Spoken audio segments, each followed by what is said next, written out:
सौभाग्यदायकरी सौन्दर्यरत्नाकरी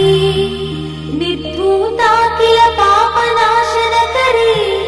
प्रत्यक्ष माहेश्वरी प्राणेयाचलवंशपावनकरी काशीपुराधीश्वरी भिक्षां देहि कृपावलम्बनकरी मातान्नपूर्णा